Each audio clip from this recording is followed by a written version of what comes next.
Hello friends, जय माता दी। कैसे हैं आप सब दोस्तों। जब भी एकादशी व्रत आता है तो सभी लोग बड़ी सात्विक ढंग से उस दिन खान पान रखते हैं, अपने व्यवहार को मना कर रखते हैं। सालों से बताती आई हूँ कि एकादशी व्रत सभी को अवश्य रखना चाहिए। इससे दैहिक कष्टों से मुक्ति मिलती है, पुनर्जन्म के जो पाप होते हैं या आगे आने वाला जन्म है उससे छुटकारा मिलता है।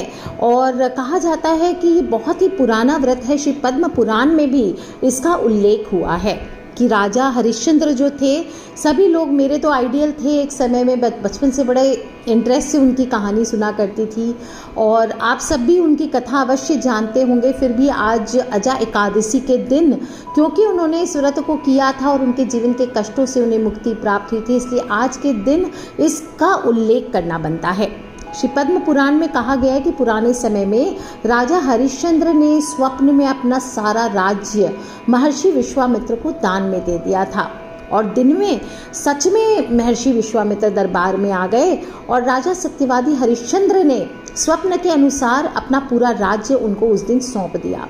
उनके द्वारा दक्षिणा में 500 स्वर्ण मुद्राएं जब उन्होंने मांगा तो इनके पास, राजा हरिश्चंद्र के पास कुछ बचा नहीं, तो उन्होंने अपने पुत्र, पत्नी और स्वयं को बेच दिया, तब कहीं जाकर दक्षिणा दे पाए।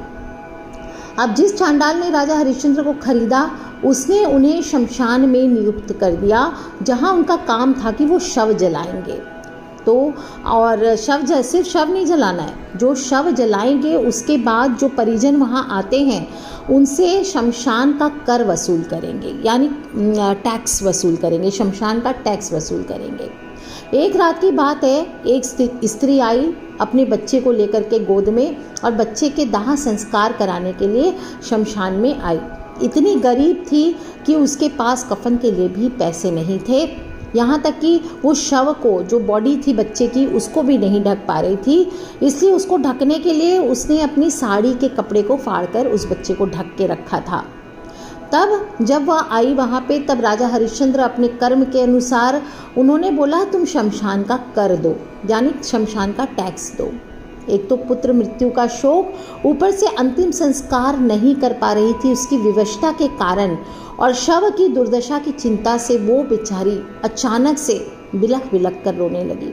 फिर भी सत्यवादी राजा हरिश्चंद्र ने उसके दाह संस्कार करने की आज्ञा प्रदान नहीं की। इस बीच बरसते पानी के दौरान बिजली चमकने से उत्पन्न प्रकाश में राजा ने अपनी पत्नी तारामती और मृतक पुत्र को देखा तो वो चौंक पड़े।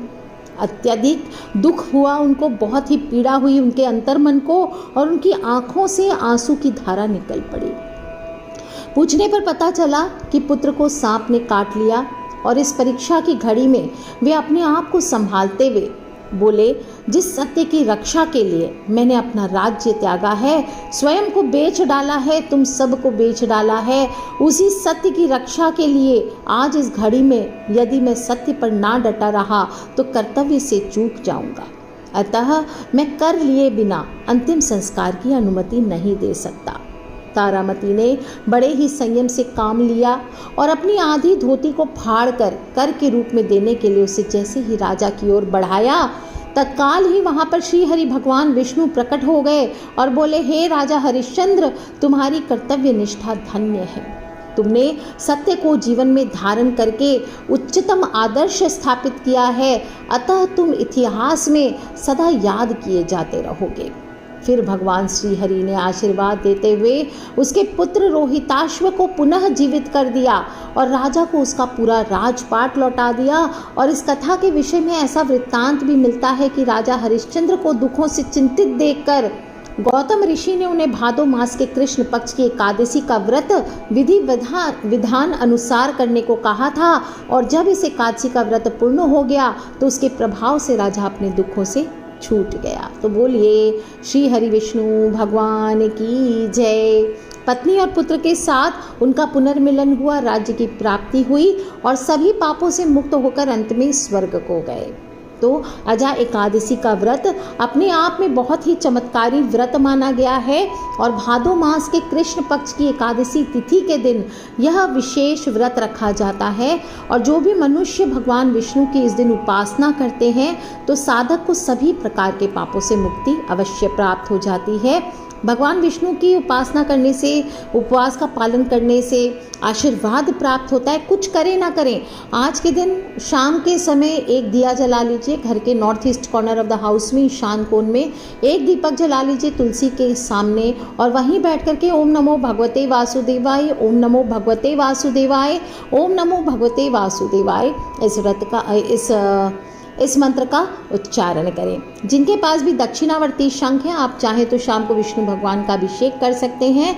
और जो लोग ने भी आज व्रत किया है, तो 2023 में मैं आपसे ये बात कर रही हूँ, तो 11 सितंबर को आपको व्रत का पारण करना है, सुबह 6:04 से लेकर 8:33 तक।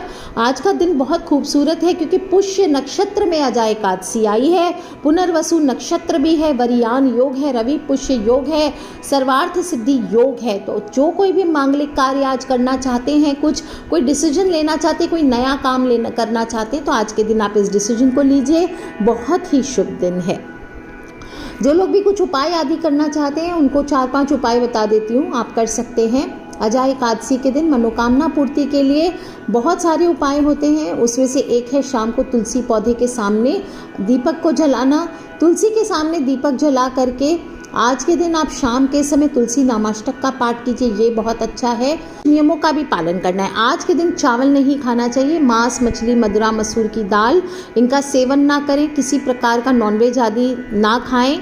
आज के दिन आपको ब्राह्मण को, ज़रूरतमंदों को भोजन कराना चाहिए, दान दक्षिणा देना चाहिए, इसके बाद ही व्रत का पालन करना चाहिए। सिर्फ भोजन का व्रत नहीं रखना है, गुस्से से बचें, भगवान का ध्यान करें, बड़ों की इज्जत करें, किसी के बारे में बुरा ना बोलें, किसी से झूठ ना बोलें, ना ही किसी से चुगली करनी चाहिए आपको। और साथ ही साथ आपको यह ध्यान रखना है, ब्रह्मचर्य का पालन करते हुए पूरा दिन ओम नमः शिवाय, ओम नमो नारायणाय, ओम नमो नारायणाय, इस प्रकार से व्रत करते हुए दिन को व्यतीत कीजिए। दोस्तों, अद्भुत एकादशी है और वो भी पुष्य नक्षत्र में आई है ये एकादशी। तो भगवान विष्णु इस दिन आप अगर वश में, अपनी इंद्रियों को वश में रख कर के, नियंत्रण में रख कर भगवान श्री हरि विष्णु का ध्यान करते, पूजन करते हैं, तो आपको संसार का सारा रहस्य समझ आ जाता है। आप खुद ही सभी प्रकार के दुखों से छुटकारा प्राप्त कर लेते हैं। तो कर लीजिए उपाय दोस्तों। जो लोग भी चाहते हैं विष्णु भगवान की स्तुति, विष्णु चालीसा, जो अजय एकादशी के व्रत की कथा मैंने सुनाई है, वो स्वयं भी सुने, अपने फ्रेंड्स, फैमिली, मम्मी पापा, भाई बहन, बच्चे, सभी लोगों को अवश्य सुनाइए। और जो लोग अभिषेक करना चाहते हैं, आज दक्षिणावर्ती शंख में संतरा या मौसम्बी का रस से आपको विष्णु भगवान का अभिषेक करना चाहिए। फिर उनको शुद्ध जल से स्नान करवाकर थोड़े से इत्र प्रयोग करके, चंदन का इत्र लगाइए। पीतांबरधारी है प्रभु, पीले ही वस्त्र धारण कराइए, पीले ही पुष्पों से उनका श्रृंगार कीजिए और पीले ही केसरिया खीर आदि का भोग लगाइए। आप देखिए दोस्तों, कैसा चमत्कार आपके जीवन में होता है। और एक दीपक घर के ईशान कोण में जलाना बिल्कुल ना भूलें। आज के लिए इतना ही दोस्तों। Take care friends, love you all. जय माता दी, बम बम भोलेनाथ की जयकारा, शेरावाली दा बोल, सांचे दरबार की जय। बोलिए श्री हरि विष्णु भगवान की जय, लक्ष्मी मैया की जय।